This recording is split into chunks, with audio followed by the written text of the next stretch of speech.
J'ai rencontré Tara Tulku il y a 30 ans et j'étais jeune professeure de yoga. Je venais de terminer ma formation de professeure de yoga, d'être diplômée de la Fédération française de Hatha Yoga. Et l'enseignement de Tara Tulku m'a immédiatement interpellée parce que j'ai bien compris rapidement que une des portes d'entrée de son enseignement était le ressenti du corps. Pour moi, c'était aussi une porte d'entrée, mais le ressenti du corps en mouvement, pas le ressenti du corps en posture de méditation qui, à cette époque, me semblait être une posture un peu statique, un peu difficile à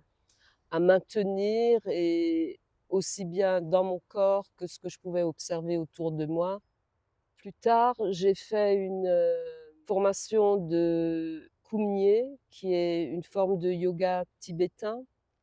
et qui aussi met l'accent plutôt sur le corps de sensation plutôt que sur les postures. Et c'est ainsi que, en liant à la fois ces deux approches de yoga, plus la compréhension que je pouvais commencer à avoir des enseignements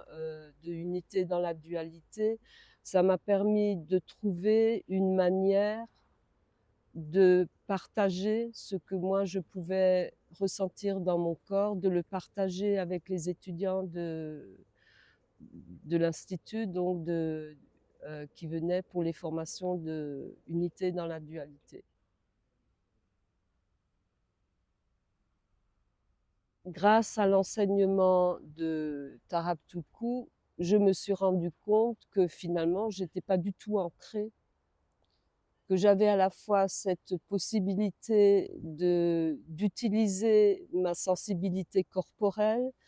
mais que je n'étais pas enracinée, que je n'habitais pas vraiment mon corps. J'ai appris ainsi à établir beaucoup plus ma présence consciente dans le corps, et ce qui m'a permis aussi de transformer quelques vulnérabilités, dans le sens où je n'étais pas du tout quelqu'un qui aimait être devant. Et en commençant à enseigner cette conscience corporelle aux autres, bah, j'ai bien été obligée de me, de me mettre en avant, et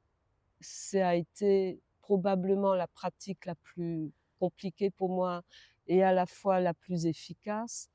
pour m'obliger à m'établir dans cette présence dans mon corps. Et ce que je voudrais rajouter, c'est que c'est joyeux. On ne se prend pas quand même trop la tête et trop au sérieux, et qu'on reste quand même dans cet amour de la vie. On est, oui, il me semble qu'il y a quelque chose de joyeux à partager